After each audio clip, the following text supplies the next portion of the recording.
Hey guys, and welcome to another video from the team here at BlenderTech.com. Don't forget to like the video and to subscribe for more Blender, Unity 3D, and programming videos. The team tries to add at least one quality video a day. And lastly, don't forget to remember, create your way. So, I've recently been trying to model some construction equipment for a game idea that I've had. And, I went and I bought Farming Simulator 2015, which is actually horribly addicting. I bought it for my old man because I wanted to install it on his Mac because he grew up on a farm, right? And he's always wanted to go back to farming. He just loves farming. So I bought it. He's never played a video game in his life. So I've been trying for years to get him to play, Call of Duty, something that interests him. But I thought maybe this Farming Simulator, but it turns out I'm playing it now. So it's actually a really good game, and it made me kind of inspired to say, like, hey, you know what? Actually, I can make some models like that fairly easily. So I've never really finished a full tutorial on YouTube yet, and that's because I have this horrible, I don't know what you would call it, and I think a lot of people have this problem where you start hundreds of projects and you never finish it. I mean, my projects folder is full of just dozens and dozens of projects that I've started and given up halfway through, or I've started for a couple hours and then just stopped and forgotten about them. And I've got small games that are never finished. I've got code that's half written. I'm bad for it, but I've been really interested lately in making an excavator like this. And now the problem with that is I can model any environment fine. I can make any environment you want. If you want a foresty, alpine, or Alps mountainscape, I can do that, no problem. But what I'm not so good at doing freeform is creating any sort of vehicle, person, cartoon character, anything that involves creativity. I mean, I'm a painter, I'm a model builder, I do all sorts of creative things, but for some reason when it comes to 3D modeling, I just can't make it come out of my head. The skills are there, I believe, but I can't make the ideas come out of my head. I need really good reference. What I tried doing, if I open up or if I minimize Blender here, I'm gonna just turn this back to regular mode, is I started downloading just a ton of reference pictures of all sorts of things, and you can see none of them have all the views. If you're lucky, you get a side and a front view, and that's great and all, but for me that's not enough. I need at least top, front, and side view at the very least, especially for things like this where things aren't symmetrical. And what I found is actually most of the blueprints on the internet, all they are is because I did a days of research, I've realized that all of these blueprints are actually just taken out of things like Caterpillar or JCB, brochures, and they have little like this one right here. This is taken directly out of a manual for a cat front-end loader backhoe deal, and so I just couldn't find the exact reference images that I needed, and some were better than others. And I tried originally with this Caterpillar. Well, which one was it? This Cat 345C. So I had these images all cut out nicely. I had a back, a side, and yeah, I thought it would be good. I had a ton of great reference pictures, and it looked really nice. It looked like a nice model to make, but I just couldn't make it work. One of those stock photo websites was having a sale, and I think they made an error. It was you could get 10 images for $45, or you could get 5 images for 5 cents. And this is Canadian, mind you. So I quickly snapped that right up just like that, and I downloaded whatever. I couldn't find I only found 2 blueprints, and the rest I just downloaded some random 10,000 by 10,000 pixel textures. But yeah, so I got some amazing blueprints that way. Where is it? Oh, it's not in this folder. It is. No, it's not that one. Where the heck did I put it? It's not. Oh yeah, made up, because it's not an actual excavator, it's a made up one. So you can see the dimensions, like 1280 by 2010 and 3,869 by 2012. So I did purchase this, so I don't, and it is royalty free. So I don't know if I have the rights to release it or not. I will put links to the images. They are alpha. They do have an alpha channel, so there's no background. So I've photoshopped them. I've taken out all the color. You can still see some of the shading. I didn't want to take all that out just for reference, but I've taken out all the background gradients and everything, and I've got a back, a front, a left side, a right side. This one I didn't take all. I didn't do the levels correctly, and a top view, which is great. The top views are extremely hard to come by, and that's what I find most useful. And they are more or less right perfectly in line. I cut them out pretty darn close. Now, when you're dealing with images that big, it is a lot harder to get everything perfect. Yeah, I've gotten to this point here. And so I've decided that I am going to make a complete tutorial series on this. And so what I'm going to do is once I complete a part, I'm going to go ahead and I'm going to release the tutorial for that part. So I've got everything boxed in here, and so I'm not going to be showing you how to do all this because it's still a mess. But I'm going to start with the base and kind of the back end here because I've basically got that down. We're gonna get everything kind of started, and then as I get everything, actually refined and finished, then I'll make a tutorial on it. That way I know what I'm doing. I'm not having to edit my videos as much, and my track tutorial I'm gonna use for the actual track section. So yeah, so that's the stage that I'm at, and we are going to make this one absolutely heck of a nice model, and I'm going to make sure to only use quads and triangles wherever possible so that you could import this into a game engine, because that's my end goal. Is I'm going to make a small game out of things like this. So yeah, let's get started. Turn on screencast keys for you guys. And then we're going to add our background images.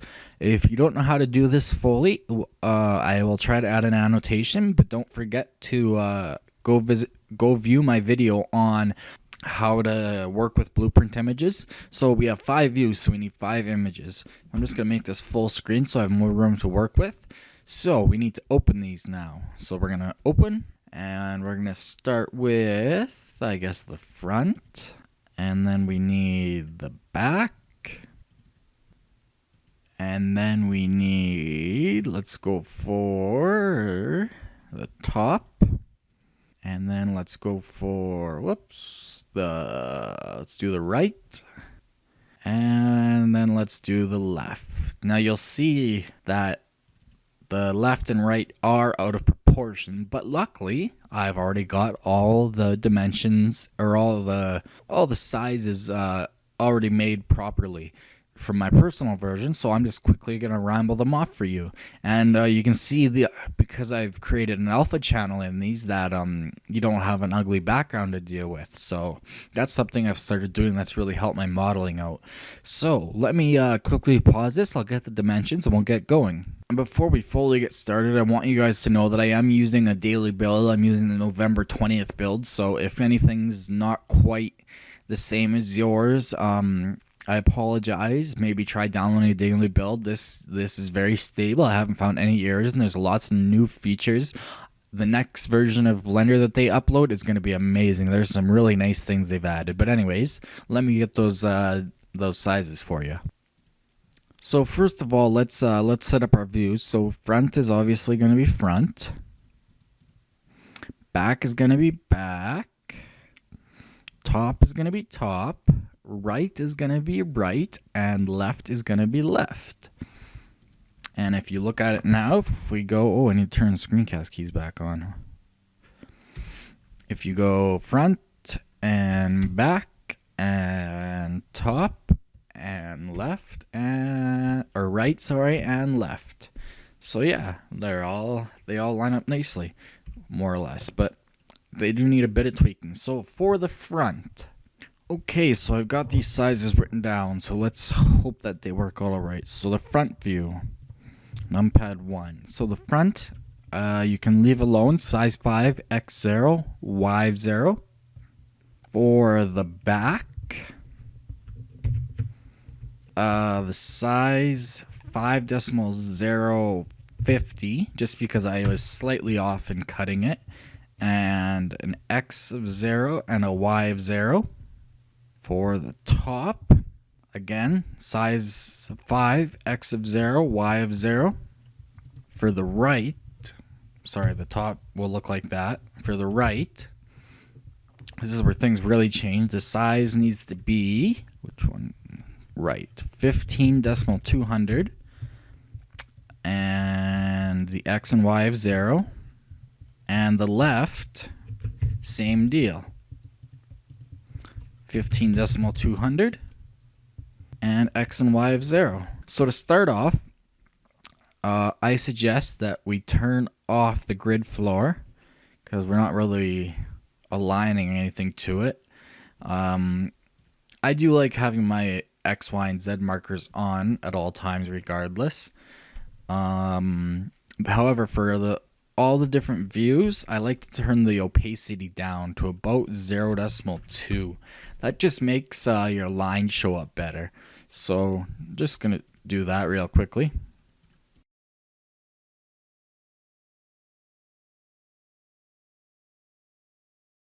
And I'll upload all these images, like I said, to my server. And I'll also upload my personal .blend and the tutorial .blend, so you can download it if you need a little bit of inspiration or just help to see how things are working out. So yeah, front, back, right, left, top, front.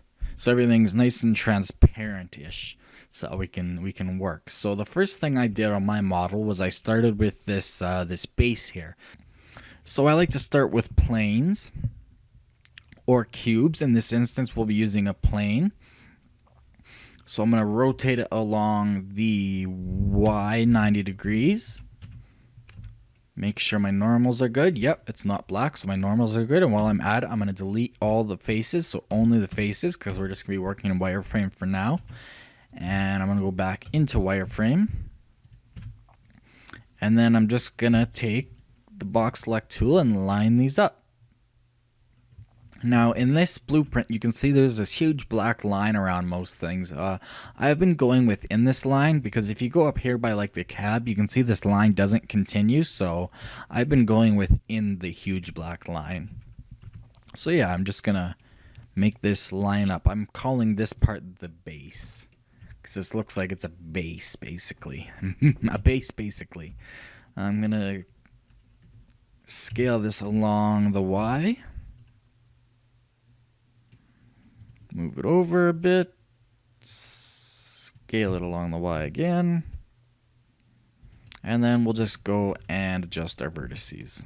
I like to use the manipulator so that everything is nice and straight. That way you don't have to press GY, GX, GZ, etc. And I'm going to show you a quick trick. If you zoom in and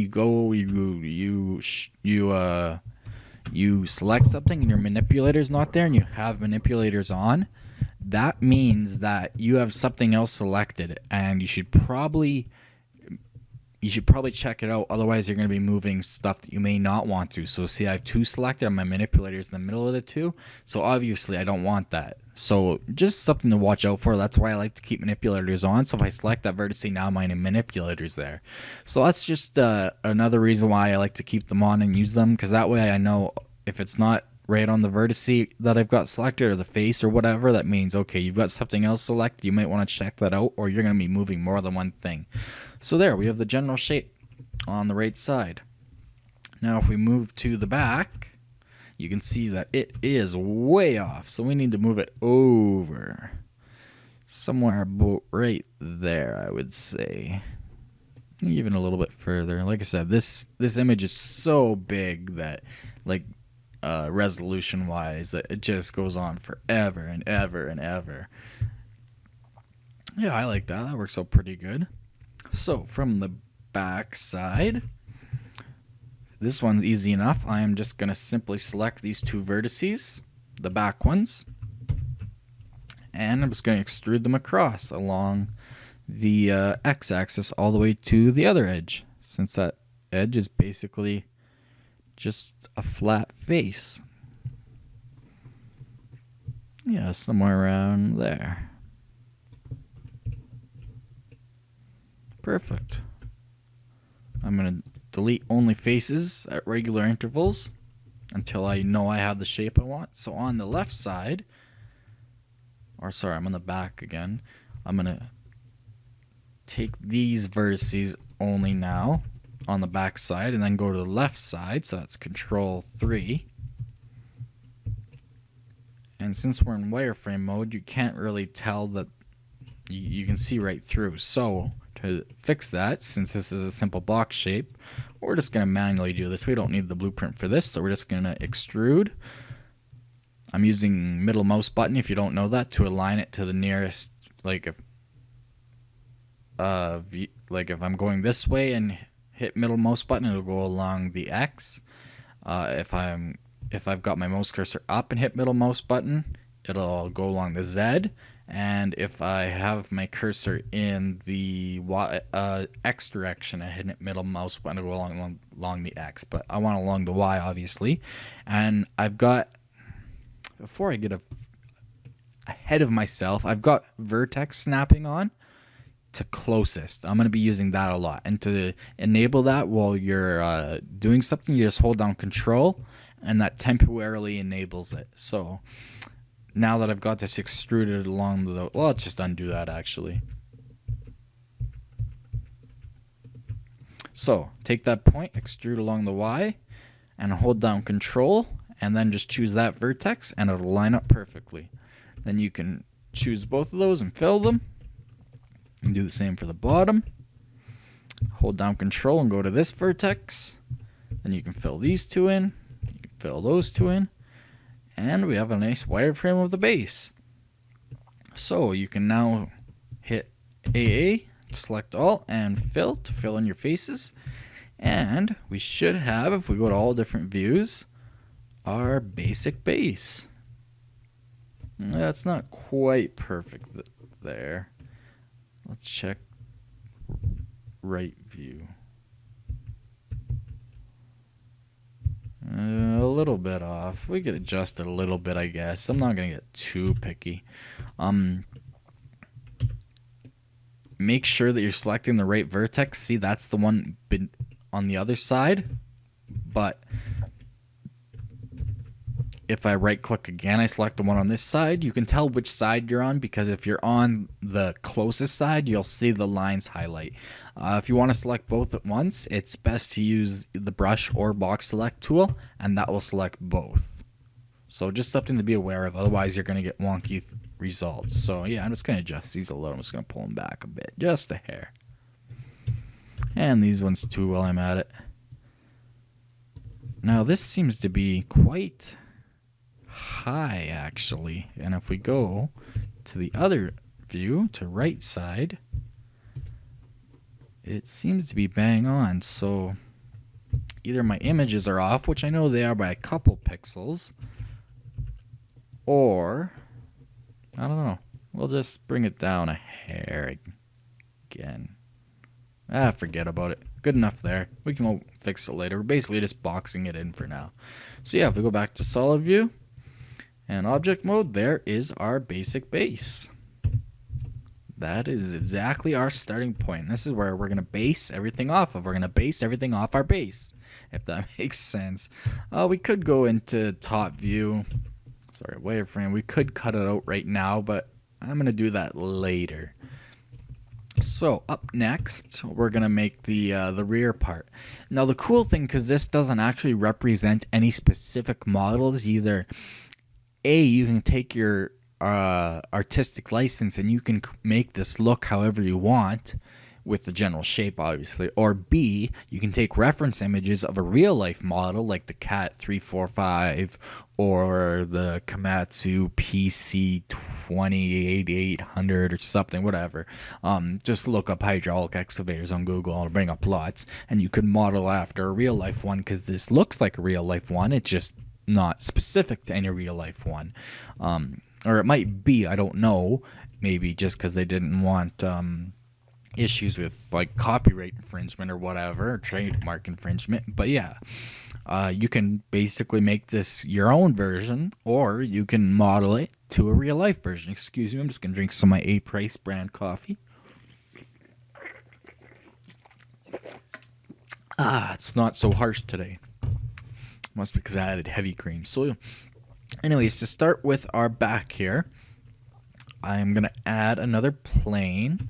Actually, what I'm going to do is with the base select, well, first let's call it the base so that we don't get things confused because we're going to have a lot of objects in the end. So that's the base is what I'm going to call it. I'm using control up arrow just to maximize the windows.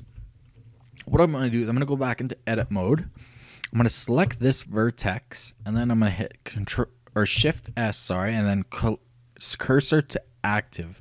That'll move the cursor right to that vertex.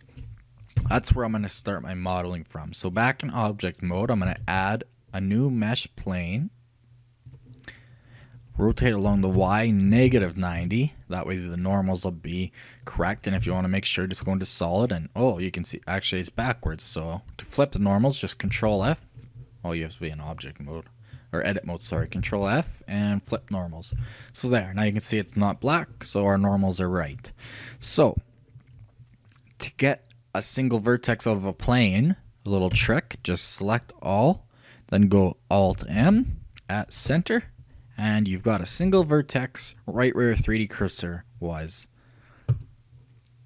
So I'm going to move the 3D cursor out of my way, and I am going to go along the y-axis over to about here. Not too far because I want a little bit of gap between this and the cab afterwards, but somewhere in there. Like I said, we can always play with it later. We're just basically boxing it in for now, and then we're gonna go up along the Z, right up to about there, and then we're gonna go right along the Y.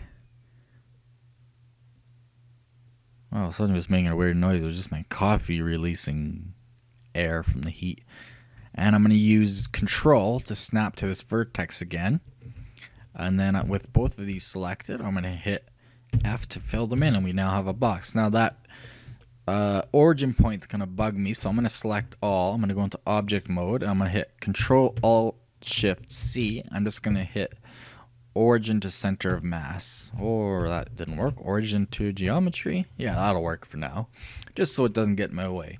So there, we now have that lined up perfectly with our base. So continuing the modeling process. Now I could have just used a box to do this and it would have been a little bit faster, but I like to be more precise and do it one by one.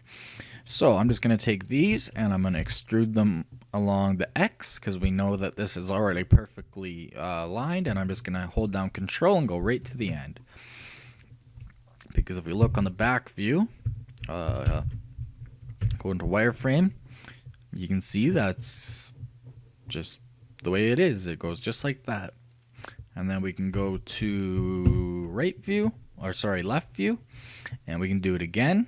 Again, make sure you have the right vertices selected. Actually, we don't even need the blueprint again. We're going to extrude along that view and hold down control right to those one of those vertices.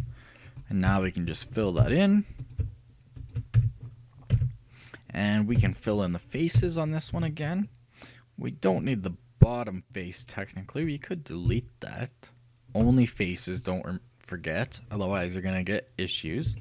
So yeah, if we go back into solid and object mode, we've now kind of got the back boxed. However, if you go to top view and we turn on wireframe, you can see that it's angled like this. I'm going to turn off the base right now so that that doesn't get in our way. And while I'm at it, I'm going to rename this plane. I'm just going to call it main body. You could call it engine or whatever. So we're going to just rough this in. So we're going to go into edit mode and vertex, and we're going to use the knife tool. So hit K and make sure cut through is on. So hit Z.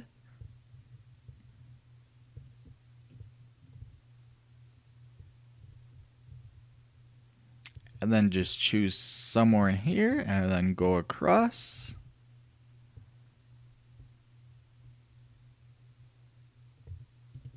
And then click and hit return or spacebar. And that should have cut all the way through. Yeah, perfect. So now we can just select these and delete them. And then we can take this and fill it back in. I'm using the F2 add-on, so with this line selected, all I have to do is have my cursor above it, and I'll automatically fill it in. So back in top view, just need to do that to the other side now. So using the knife tool again, I'm going to go, I could create a line for reference to make this exactly perfect, but yeah, whatever. The blueprints aren't perfect anyway. You can see that it's not quite centered, so I'm not going to worry about it. So we're going to make it our own anyway, so about there. Make sure your line turns yellow. Otherwise, well, I guess you don't have to make sure, but anyways. Somewhere around there, and then make sure that cut through is on, so Z again, and enter. And it should have cut all the way through. It did not, so we need to try that again. Top view, undo that. So before we do that, so let's go knife. Let's turn cut through on now. Try it again. So click. Click. Enter. Did it cut through? Yes, perfect. Okay, box select, delete vertices, and fill this. Whoa, fill this one in. Perfect.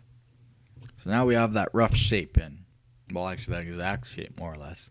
We'll get into more roundish details in a later point. You always want to start box modeling. Now you can see that these are off. Now, I do want to line them up actually, so I have to decide which side looks more accurate. And to me, it looks like this would actually, I'm not in line select. Control tab, edge. Looks like this one would actually be closer to where it would start being cut, in my opinion. Just a guess, but that is just my opinion. Because that's this one here. I guess it's kind of hard to tell. Yeah, I think that one would definitely be closer. So we're going to use that one to line the other one up. So we're going to line this one right here up with that one. So we're going to select this. We're going to grab along the Y. And using vertex snapping again, we just select one of these vertexes, and you can see it's moving at 0.0689 blender units along global Y. So now everything will line up. So if you go to side view, as you can see, they now line up perfectly. So there you go. It's a nice and quick way to do that. So next, what I did in mine was I just quickly modeled in this little indent here. When you're starting out, you don't want to add too many loop. Ooh, excuse me. Now the A-Price coffee's coming through. You don't want to add too many loop cuts and too much geometry, but it's always nice to have something to look at other than a box. So what I did was I just added in a loop cut. That's Control R. If you don't know, I have a hotkey for it. Although I shouldn't have. I have a keyboard that has, how many is it? Like 32 different Marco keys or something. So I have hotkeys for everything, and it actually makes me forget the actual, or I have Marco keys for everything. So it actually makes me forget the actual hotkeys. So I just made a cut about right there. And then I made another cut at the bottom. And then, in the middle of that, I made two. Actually, let's do them one at a time. No, actually, let's do it at the same time to keep everything even. So yeah, do that again. Sorry, my mistake. So use your scroll wheel to choose the number of cuts. We want 2. Put them right in the center. And now, holding down Alt and right-clicking on one of the lines will get you that entire loop.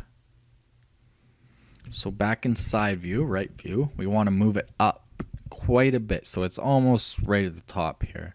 You can kind of see in the shading where it is. I think I'm going to line it up with that. So I'm going to grab along the Z, and I need to get an exact number so I can do the same to the bottom. So it looks about 0.1 is actually very, very close, if not bang on. So I'm going to go 0.1 up, so plus along Z. And then deselect that, and Alt and right click on the bottom one, and then grab along Z. And then I'm going to go down negative 0.1 blender units. I'm just going to type it in. Negative 0.1. Perfect. So now they're perfectly aligned. I'm precise with my modeling. I'm sorry if that is not your thing, but it's just the way I work. So now in solid view, what we can do is we can reselect those by Alt, right clicking on one, and then holding down Shift now. So Alt and Shift, and right clicking on the second one, and that'll select both those loop cuts. And we don't want this one beveled in, so I'm just gonna hold Shift and right click on those lines, or sorry, Control. Oh, it's because I'm in vertex mode. Inline select mode. I'm going to hold Shift and right click on those lines so that they're not selected. And we're only going to bevel these edges that you can actually see for now. We can always go and bevel those edges later if we want. So all you do for that is just hit S to scale and choose how far you want to bevel it in. Essentially, I'm going to pick a nice round number. That's obviously way too far, just a little bit. I think somewhere around 0.975 maybe.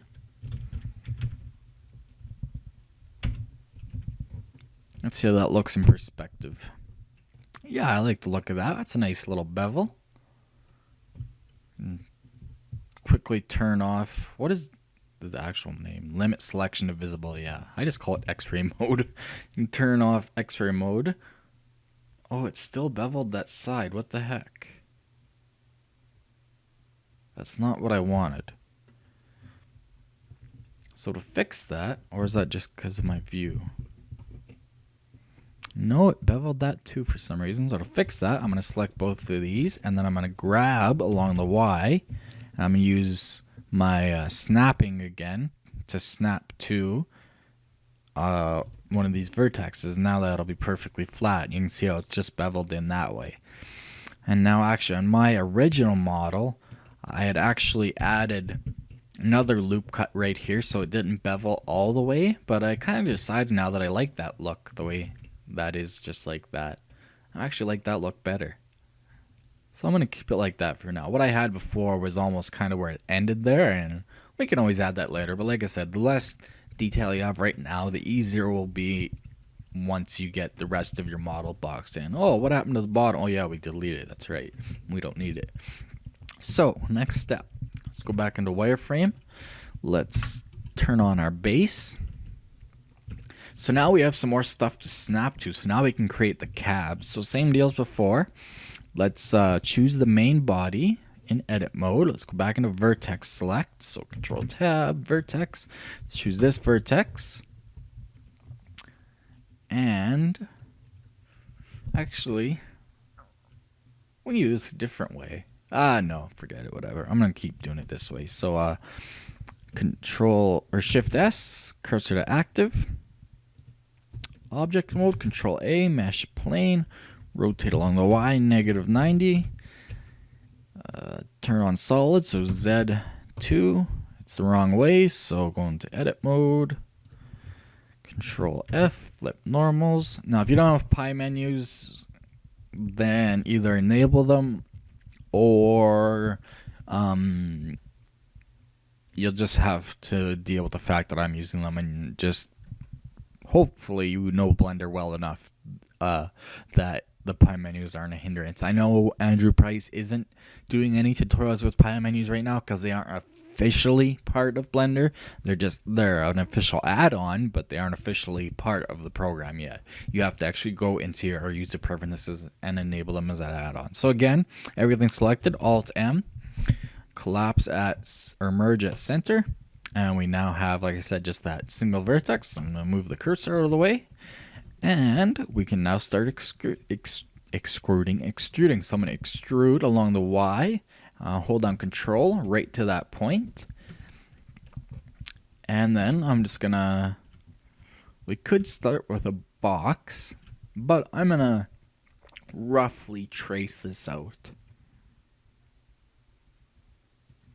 because we can always make it, we can always add more or less geometry after. And like I said, we're just roughing things in for now.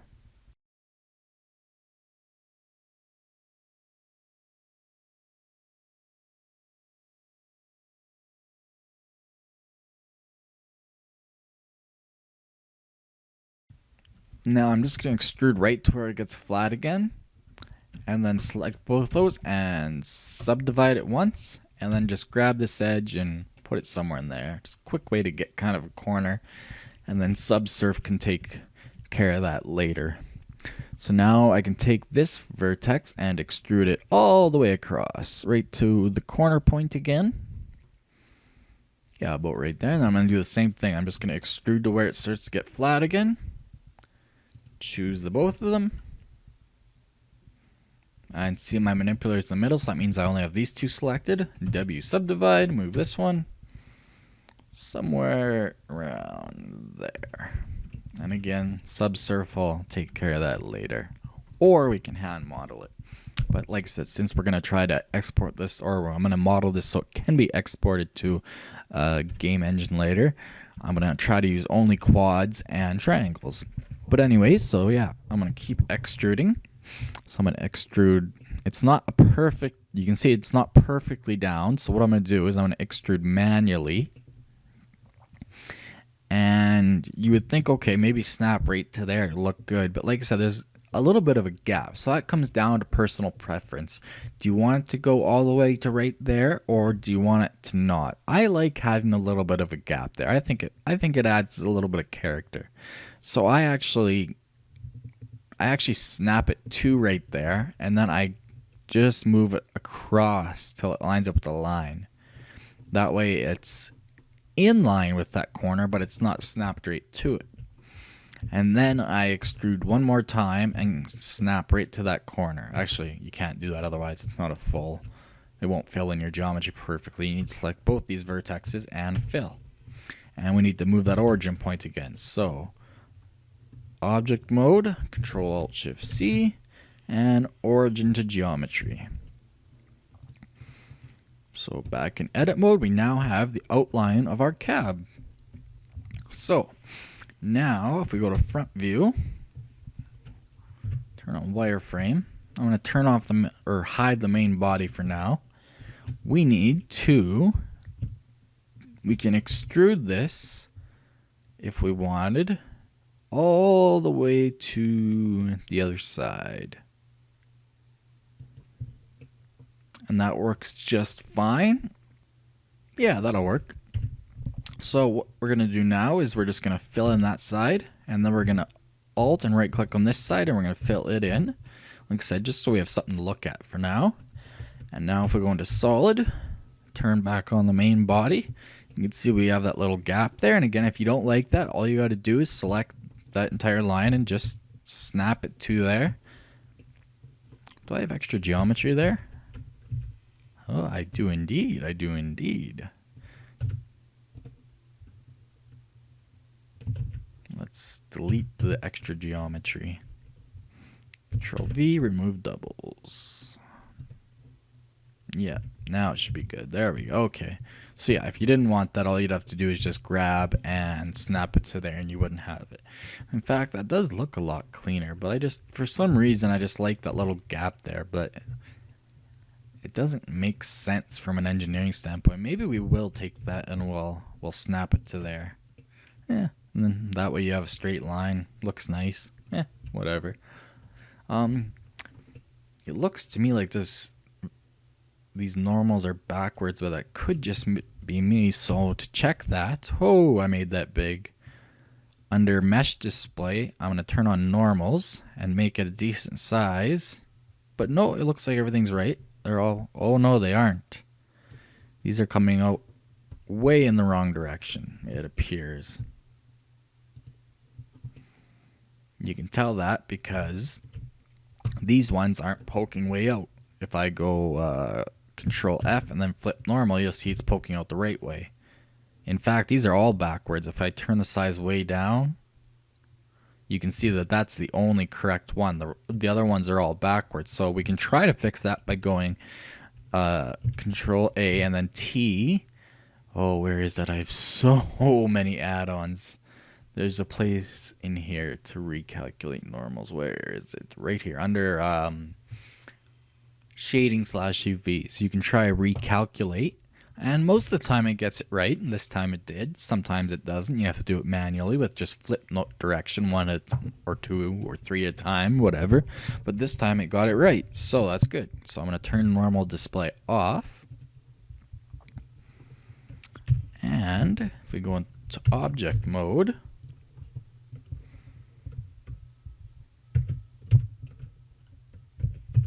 with solid, you can see everything's taking shape. It's starting to look like something. So next step, I'm going to go back into wireframe. We're going to take this base, well, while we're at it, call this plane cab. We're going to take this base and we're going to cut it out where it appears to be cut out in the drawing, just like this. So we're going to use the knife tool again. So I'm going to hide the cab and hide the main body maybe. That'll give us just a view of kind of where we know we need to stop. So using the knife tool, we need to be in object or edit mode obviously. Using the knife tool, okay, I'm going to choose where to start.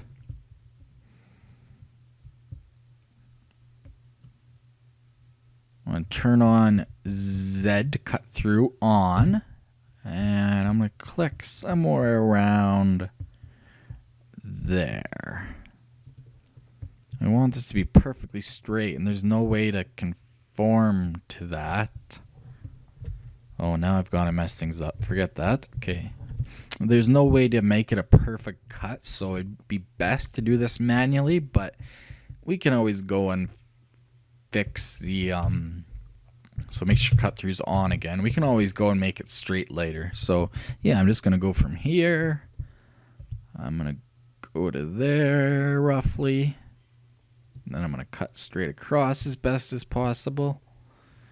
You can tell when your lines are straight when it doesn't have those little like artifacts when it's one long straight line. You can see how they get bigger and bigger and bigger. You want to do one line. That's when it's basically as straight as possible. If you can't get it right, hold down shift and you'll go in smaller increments. So somewhere about right there. Like I said, we can always fix this later and straighten it out.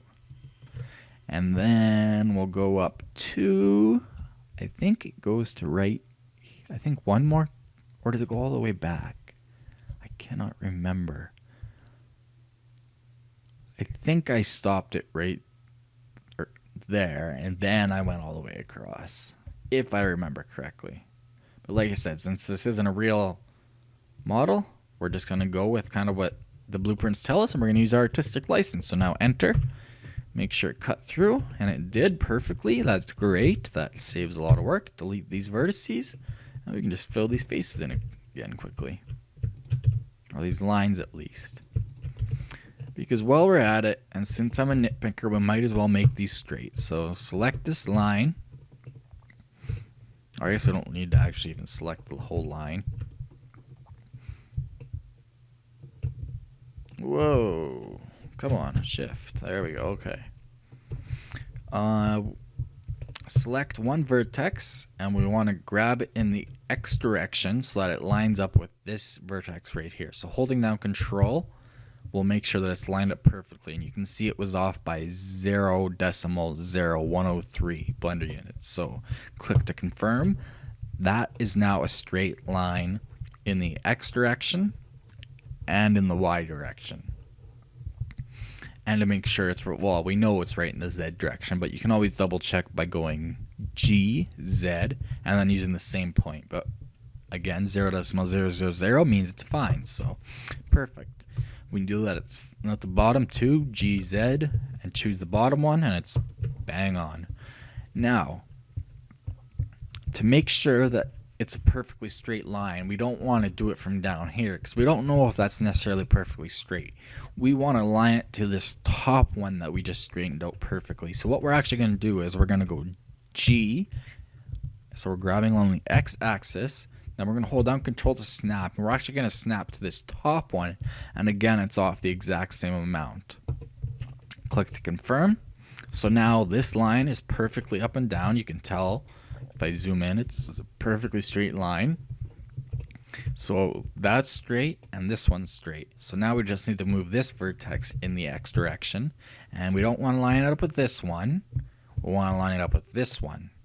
Now it got us the same result, but that's just to be careful and sure. So now we know that that is perfectly straight. Now to do it on this one. So this time you're not going to use the x. We're going to use the y. So we know that this top line, well, we know that this whole face here is perfectly aligned. We're going to take this top vertex, we're going to grab along the y like that, and we're going to hold down Control for snapping, and we're going to choose this top vertex. You can see it's actually perfectly straight cut, so we did a pretty good darn job. So that's great. And we're going to choose the bottom one, grab along the y, and same deal, it's a perfectly straight cut. And then, since we know this face is perfectly straight, actually check the Z just to be doubly sure. So G, Z, it's bang on, G, Z, bang on. So now we know that these are all straight, so now we need to do the next two. So we're going to take the top vertex. This time we're going to be going along the X again. And we're going to use this vertex, and it's bang on, so that should mean that this one is good. So along the x-axis, choose the top vertex again, and it is perfect.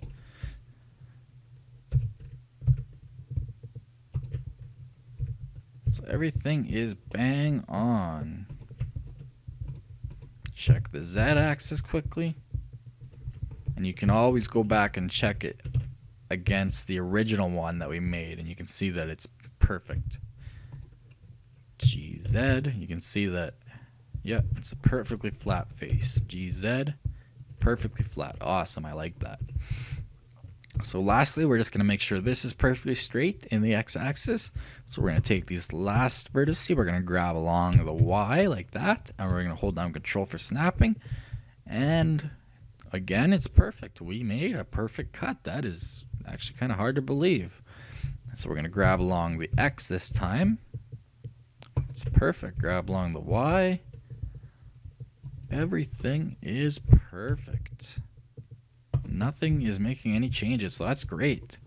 So everything is nice and straight. Now, the only change I made that I kind of decided for artistic reasons was, we don't need the blueprint. This is beveled in the front, and in the back it's got an extreme bevel, so it's kind of weird to have it perfectly straight right there. So what I did was I took these two edges, and I actually just moved them back slightly. I didn't use any specific value. I kind of just went by eye. I was going to say by ear.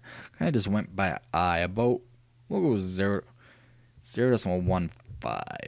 Hold it down Shift for more control. I should be able to just type it in, I guess.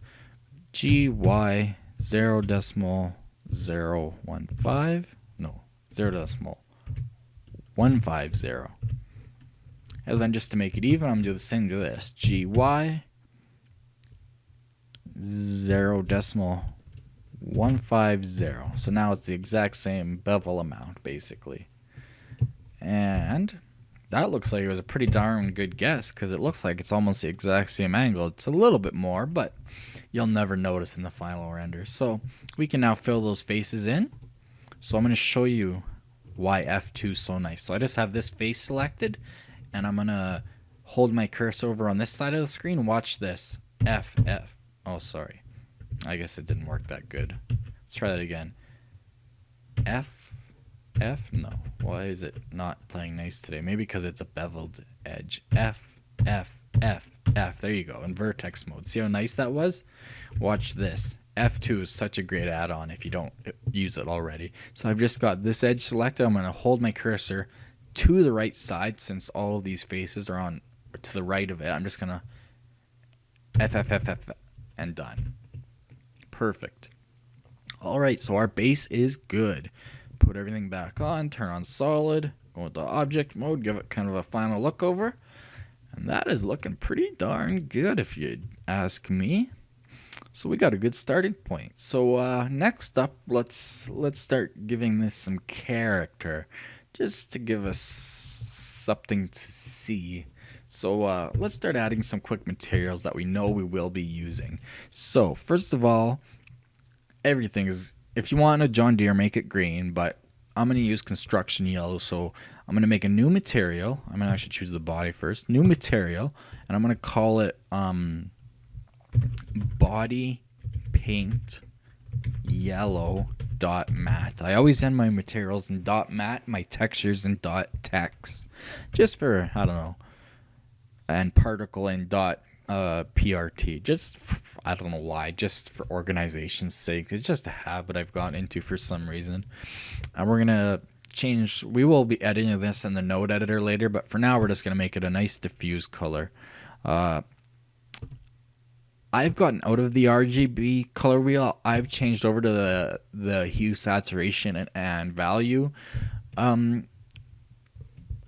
color wheel. I find it gives you not necessarily more control, but you get the color you want easier. So I turn saturation all the way up, and then basically you're spinning right around the color wheel with the hue value.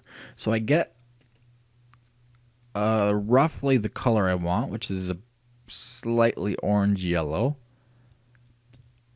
and then a little bit less. So I'm gonna hold down shift for, whoa, okay, didn't mean that to go that far. I hold down shift for more control, so about right there, 0.125. And then from there you choose the value to adjust how dark or light it is. So I find that the hue saturation value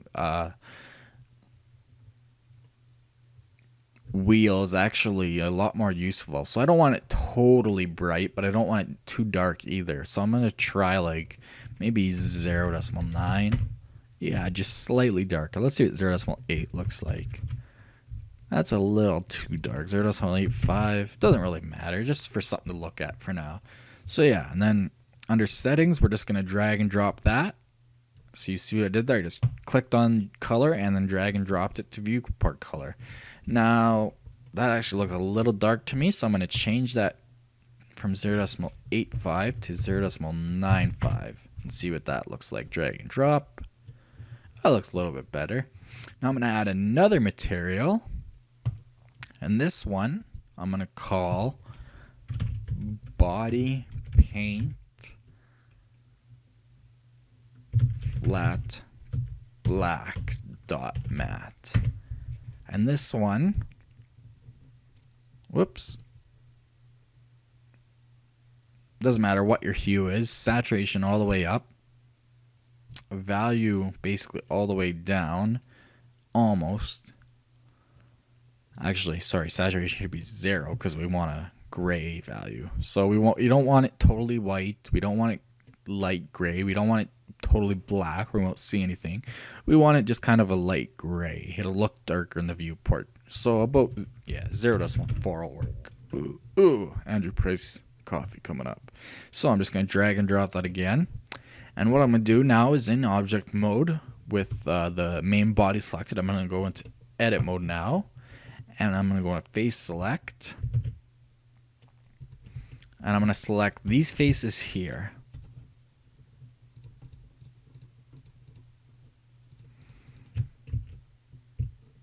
Kind of hard to see orange on orangey yellow.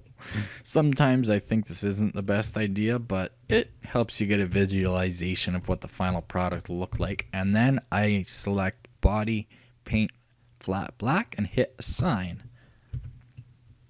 And then it gives you that look. Now I don't know if I want it right there, but that'll help break things up a little. So yeah, that'll whoa, my microphone's falling off here on me. That'll just give you a visualization of the final product, and it just brings some color to your viewport. So we can do it at the bottom now too. The base, I'm just gonna use the body flat black. I think that's a nice value and it's nice and quick. And later we can go ahead and tweak it like I said, but I think for now it just gives you a nice little good look and it keeps things kind of standardized. For the cab, I might do the same thing. It looks kind of ridiculous. I guess I could maybe delete that and maybe choose yellow, but that still looks kind of weird. We haven't added in the details yet, but for now that'll work. In my model, what I did was I just went into edit mode. I selected a face. I hit Control D to make a new duplicate geometry. I scaled it down. I extruded it out just a hair, holding down Shift, and then hitting L to select, because it's a completely separate object even though it's in the same object. It's just a separate piece of geometry. Then I add in my body, or sorry, I make a new one. Since we are going to be using glass in the end, I make this one just glass.matte. And for now, I just give it a diffuse color of a nice light blue. So saturation all the way up, somewhere around there. Turn the value up all the way. Hue about right there. And then just drag and drop. And then assign. And that kind of gives you an idea of some glass. That's just a quick way to add some quick detail. You don't have to do it. So Control D, scale, extrude,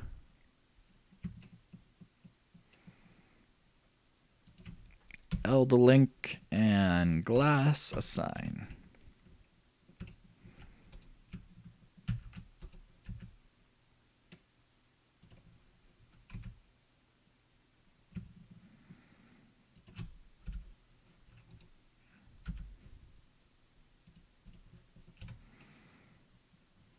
Now we know that the cab is going to be using that black color, so we will add it in there for now. So yeah, it just gives you kind of a, well, I guess I could add one in the back too. Control D, scale,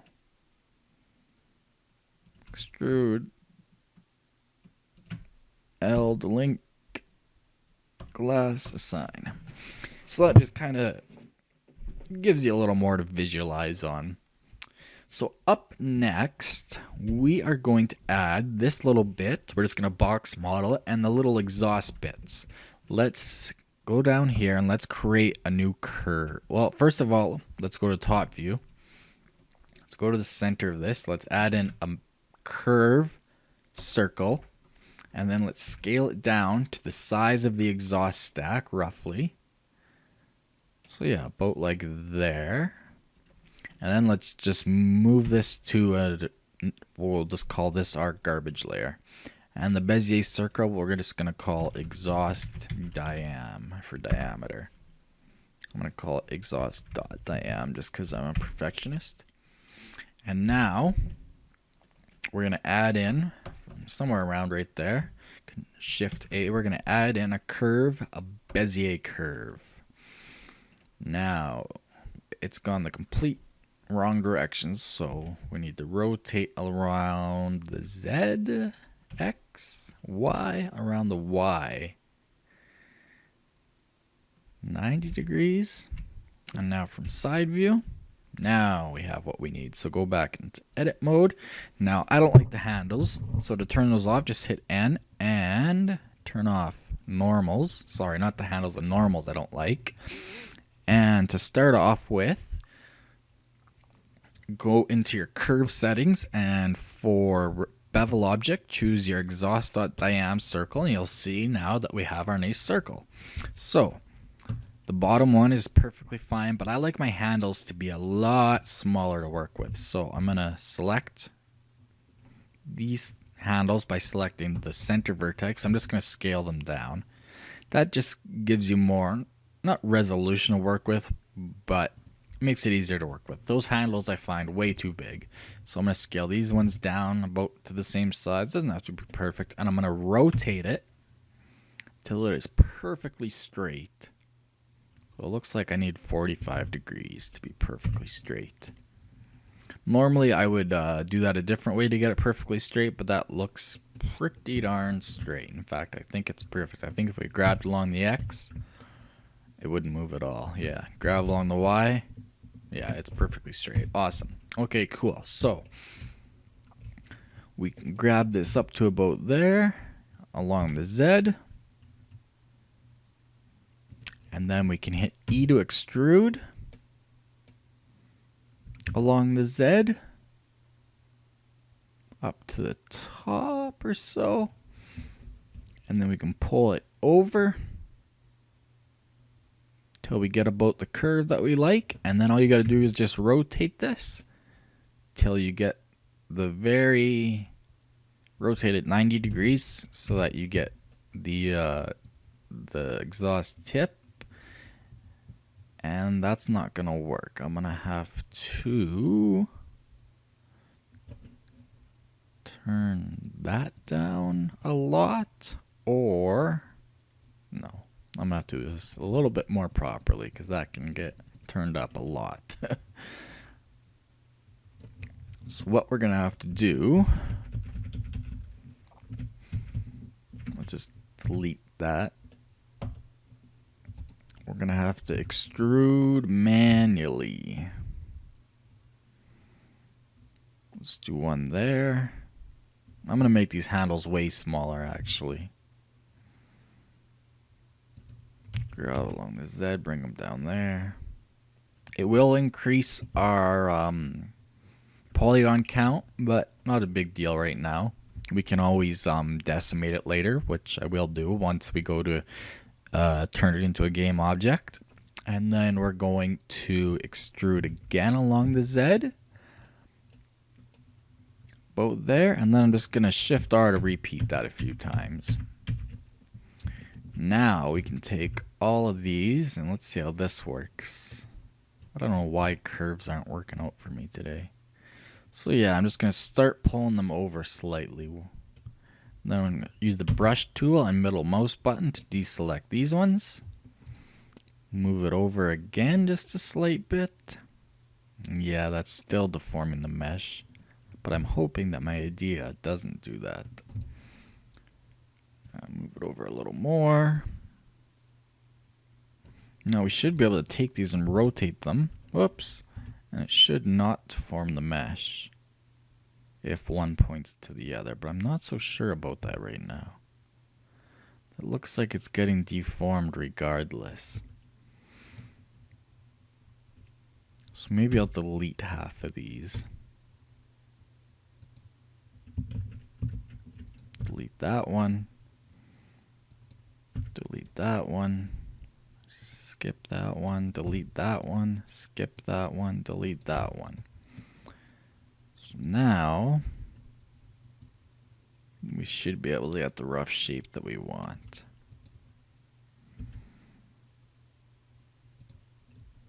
So again, I'm going to move these over. And lastly, I'm going to move this one over. Rotate till it lines up. Rotate till it lines up.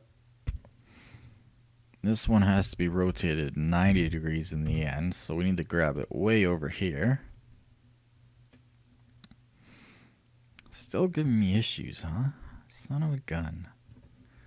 Well, hopefully we can fix that. Let's delete this one too. That make it worse? Yeah. But if we rotate, it should not do. Oh, it's giving me issues. Rotate. Why are curves giving me issues today and not any other day? Usually this is no problem at all.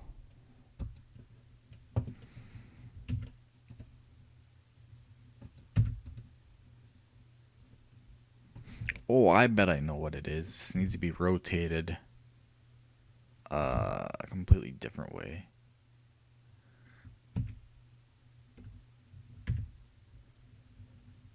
No. Okay.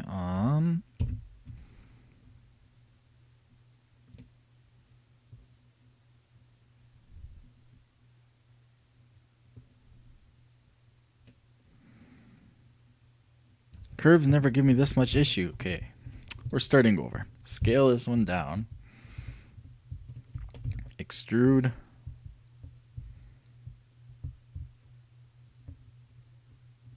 Extrude. Extrude. Rotate till it's flat-ish. Rotate.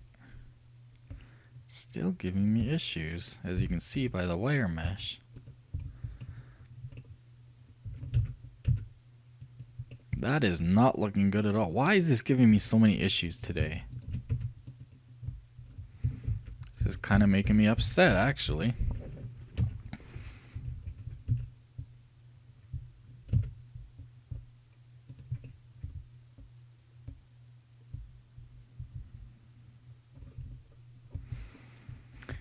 I guess we might have to do this manually after all.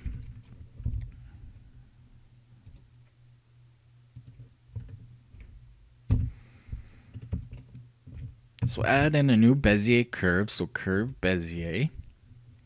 Now you can't see it because we need to rotate along the Y 90 degrees. And now to get it straightened, first of all I like to turn off the normals, so N normals. Rotate this 45 degrees will make it straight. I just know that from experience. Usually I would do it a different way though, and I like to scale my handles down. So I'm going to scale this down 0.1. So 10%. I'm going to scale this one down. So scale 0.1. This one I'm going to move up to about there. This one will move down to about there. And now for our bevel object, we're going to choose our exhaust.diam, and you can see that we now have a nice pipe going. So now we just need to start making it. So along the Z-axis, choosing to make it the faces as square as possible. Doesn't really matter though, because we'll just decimate it later.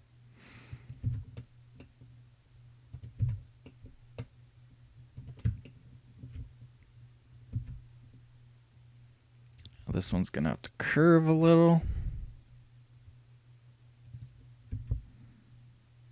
Something like that. Extrude again. And over a little bit further. Curve. Or rotate, sorry, just so that it lines up. You basically want everything to line up perfectly. This is a very low resolution curve, but this is an exhaust stack. It doesn't need to be anything fancy. Bring it over here.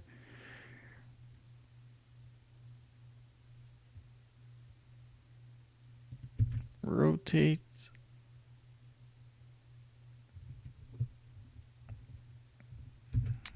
Again.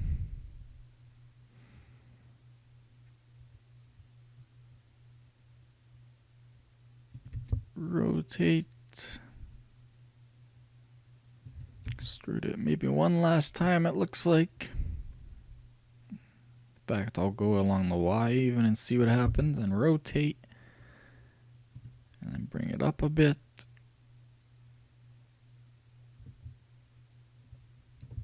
And to make sure it's completely flat, I'm going to scale X0. No, that's not it. Scale Y0. Nope. Scale Z0. There we go. Now it's perfectly straight. So that looks like a pretty good curve. If we turn the resolution up, make sure there's no kinking. So we'll go into object mode. And Z solid. It's not perfect, but it'll work for now. So that's our basic exhaust pipe. We can add a modifier to it. Or can we do this until we actually turn it into a mesh? No, it looks like we can't. Oh no, solidify. We can add that now. Because you want to solidify it before you turn it into a mesh. Otherwise, it won't be a nice circle like that. So the thickness, completely up to you. You can make it a huge, big, thick pipe, or you can make it a really thin pipe. I like to choose about 0.05. Whoa, about half of that. Yeah, 0.05. Come on. That's my preference. That's about how I like it. Sometimes a little bit thicker can give it some like 0.01, sorry. Can give it a little, whoa, my microphone again. Give a little bit of character, but again, that's completely up to you. And we could add a material. We know we're going to need it eventually. So we'll hit new. It'll be chrome. Or we could just polish. We'll just say chrome shiny. Is that shiny? Shiny? Shiny? I don't even know how to spell that .mat. And we'll do this now just because it's quick and easy. We'll use a mix shader. Where the heck is it? It's different in here than it is in the node editor. Mix shader, there it is, mix shader. Is it alphabetical? No. We need a diffuse with a glossy.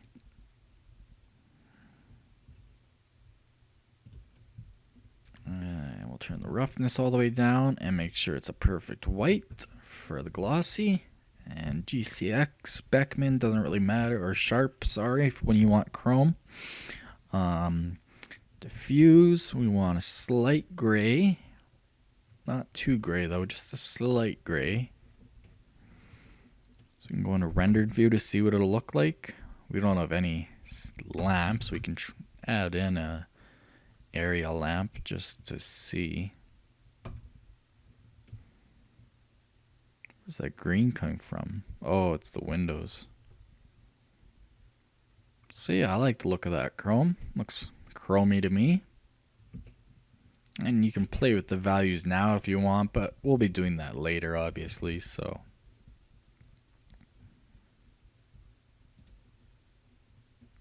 You can make it completely diffuse or completely shiny, and when it comes to chrome, you want it about 0.8 or 0.9. 0.8 gets you that. So it just depends, but yeah, about 0.8 or 0.9. Let's try 0.9. Yeah, that looks pretty good, and then you can turn the roughness up to decide how shiny or unshiny you want your chrome. That's completely rough, and that's completely sharp. Well, I guess with the sharp, it doesn't really matter. When GCX and Beckman, that has more of an effect. Sharp doesn't really matter. Sharp is just sharp. But if you use one of the other ones, my value I like to use is 0.062. That's 1/8. So yeah, something like that looks pretty good. And if we move our area lamp that we've now just created, we can kind of get an effect for what this thing looks like. Move it up and turn up the intensity to about 1000 watts. A megawatt, is that? I don't even know.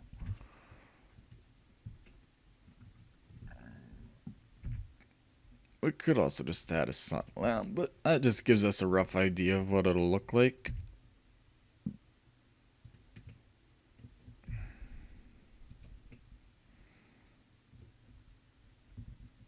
So yeah, I'm liking the look of that. Turn the brightness up a bit more, a lot more, like 2500. Turn the color pure. Oh, it already is perfect. So yeah, like I said, I'm liking the look of that. Looks pretty good. So turn this back to material or texture or solid. Doesn't really matter. Should I keep going? I could. Bezier curve. We can call that exhaust stack. We'll finish it off maybe by adding this box part and this engine vent. So since we just did a curve, let's change it up and let's do this little box thing quickly. So this time I'm not going to do the plane since this is a very simple shape and we can edit it after. I'm just going to add in a simple mesh cube. Just going to wireframe, scale along the Z obviously. We want it to poke through a little bit. Move it over here, scale along the Y, about that wide roughly. And then, yeah, just go into edit mode to make sure that you're using the brush tool or box select to get both those vertices. And I'm going with the big lines in this instance just to give it a bit more character. Go to about where it would start.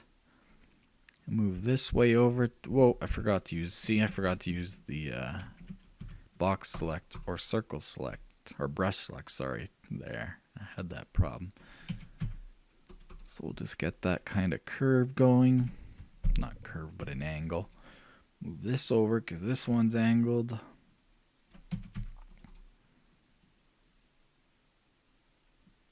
And again, a subdivision surface will fix this later. We'll get those nice curves. But for now, we're just box modeling more or less. So now just make sure it's in the right place. We'll go to back view. And obviously it's way off. So we'll select it and move it back over to where it should be. And it is not wide enough. So we'll scale along the X.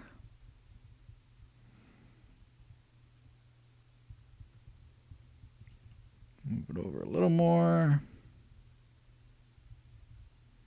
Scale on the X, holding down Shift for precision. Yeah, that'll work. And then go to top view to make sure it's in the right spot. Yep, looks pretty good to me. We'll add in the vent later. But for now, looks good enough for me if we go into solid. And we can select, let's go to object mode. We'll give it a material just for looks. We'll use the body paint black for now, just to, again, give it some definition and look for now. So let's add in that little exhaust vent now. So let's go to top view and find out where it is. Let's go into wireframe. So it is just to the side of that. So this one actually, I think you could model just with circles really easy. That way we won't have to mess with Bezier curves.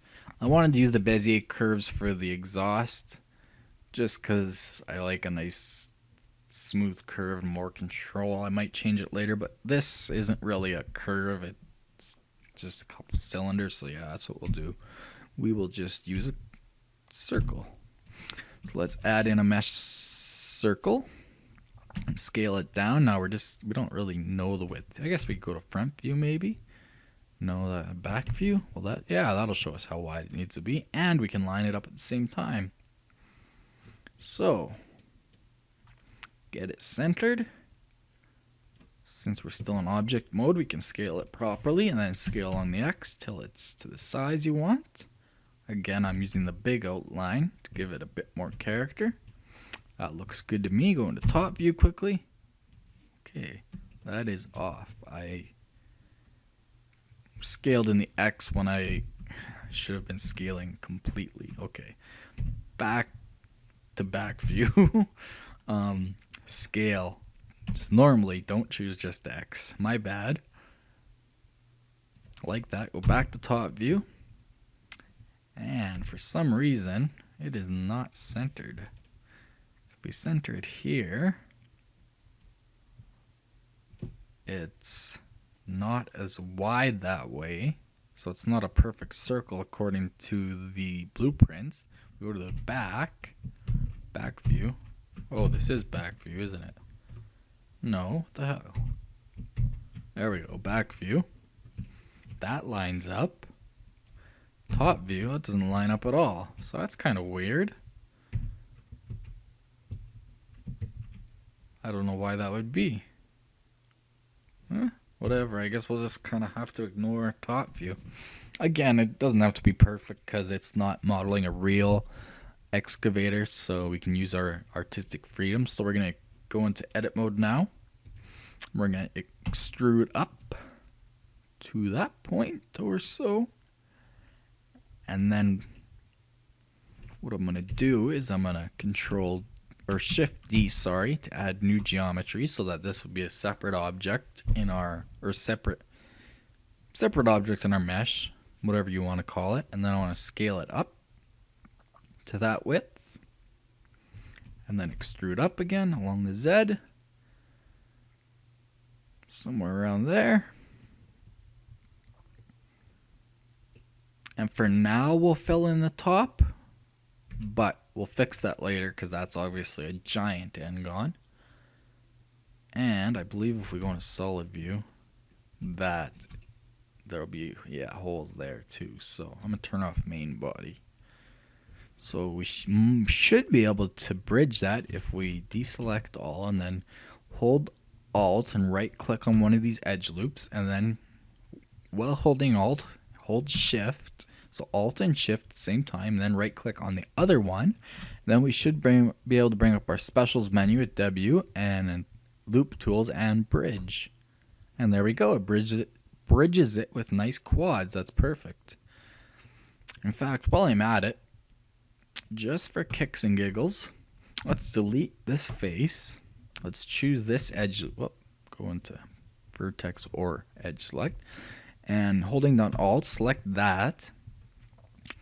And we can hit E to extrude. And then you don't want to extrude anywhere, so just right click. But it's still extruded, so if I press G, you can see there is extra geometry there. And then scale, and we can scale it down to 0 to a perfect point. And then just hit Control V and remove doubles. You see it removed 31 extra vertices, and now we just have a single vert at the middle, and we have triangles here. So we could change that later if we wanted, but I think that'll work for now, and that gives you the advantage of you can give it kind of a curved look. And then later, like I said, if we wanted just quads, I could make a small circle in the center and then bridge those again. And then you could get, again, kind of a nice curved looking look. I might bring this up like 0.1 just to give it a nice curved look, maybe. Maybe not so much. Maybe I'll just leave it flat for now. Why not? So yeah, it looks pretty good, I think. Turn on the main body again. Cool. Object mode. Yeah, I like that. So we'll turn on smooth shading for that. And then we need to give it an edge split modifier, obviously. Edge split. There we go. So that's smooth shaded. That looks nice. And let's give it the... I don't think it would be chrome. I think it would be kind of a not stainless. It's probably black in real life. But for now, actually, yeah, let's create a new material quickly. Let's call this brushed. Let's call it brushed stainless. You can always change the name later. And again, let's use a mix shader of diffuse, and glossy. And this time we're not going to use sharp. We're going to use CGX or Beckman. That way roughness will have a play in it. And we may texture these two at a later state, so these materials might not matter as much. But anyways, diffuse is going to be, again, just kind of a slight gray. And we want our reflection to be totally white. And we'll go into rendered view so that we can see what it looks like. So we want this to look kind of brushed. That's actually pretty darn good how it is. You see, if I turn the roughness down, you can see how it looks a lot shinier. And if I turn the value factor all the way up to 1, it looks like chrome again. If I turn all the way to 0, it's diffuse. So you need to find the right value. And it doesn't need to be very shiny. So really I'd say about 0.3. Yeah, it'll work. 0.4. About 0.25. Let's try that. And then add some roughness. So yeah, about the stock value of 0.2 works. Gives you a nice kind of, like it is shiny metal, but it's not chrome like an exhaust pipe might be. Might actually want it slightly shinier than that. So let's try 0.7. It's It's hard to tell without proper lighting, but I think that'll look good for now. We'll just leave it like that. We're not going to play too much. And when we get to a later state, I'm going to show you how to make an exhaust pipe like this look burnt, because the hot exhaust gases make it look burnt in certain places, like the exhaust changes color. So I'm going to show you a really neat trick to make it look like a real exhaust pipe that got burnt by high engine heat. So I think I might leave it there for today. I could go further, but I think I'm going to do that as part 1. So I'm going to save this before I lose it all. I have to do it over. And in part 2, what we will do, let me go back into solid view and wireframe, I guess. What we'll do is we will make the support beams. Maybe side view illustrates this better. Left view, I mean. We'll model these support beams that support the entire boom, and then we'll model the boom out, just the basic shape. We'll model, well, the knuckles of the boom. So there's one knuckle there, there's one knuckle here, and then there's the last knuckle. And then we'll model the bucket very quickly. And then we will model the hydraulics. And then we'll model the pins. And then maybe we'll quickly add in the rotator. And then we'll go and we'll use my how to create tank treads tutorial. I will use that to create the tread system, the track system, so that it looks a little more complete. And then at that point, we'll do, in my opinion, what's going to be the hardest part,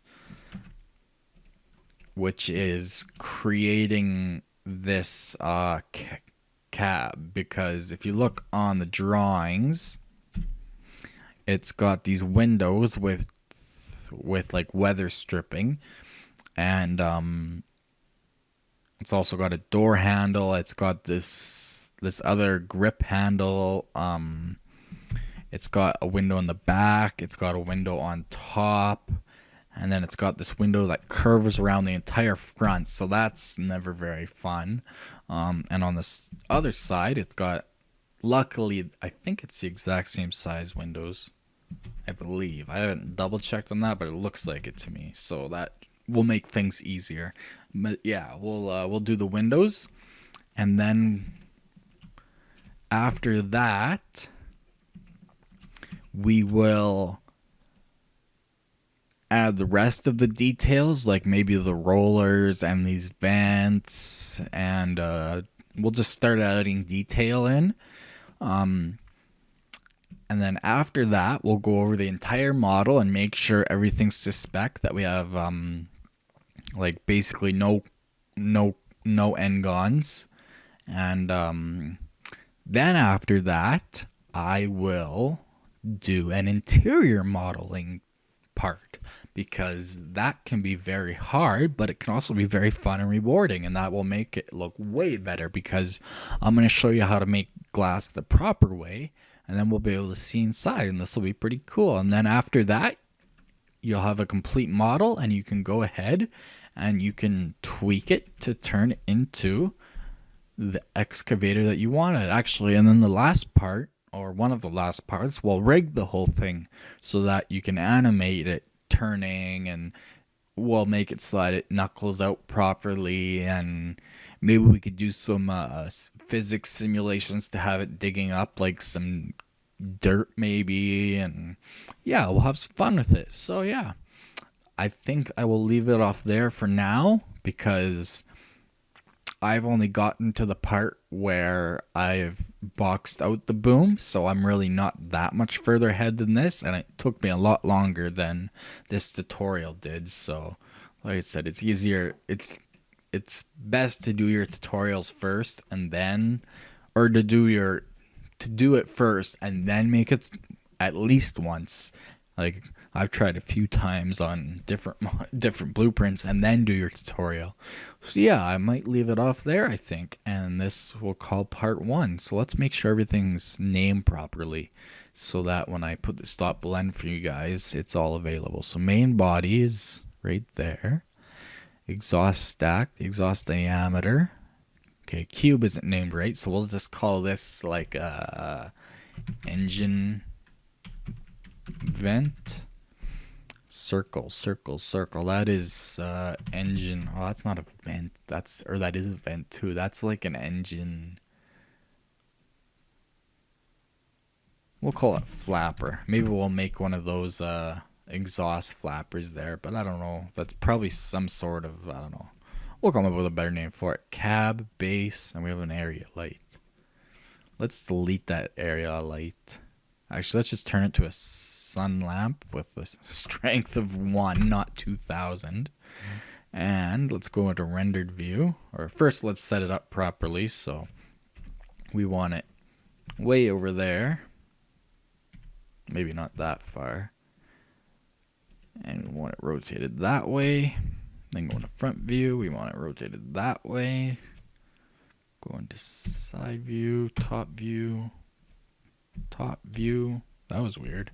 Looks good. Okay, yeah. So now if we go into rendered view, this should be where you guys are at. Yeah, that one's going to need some adjusting, that material.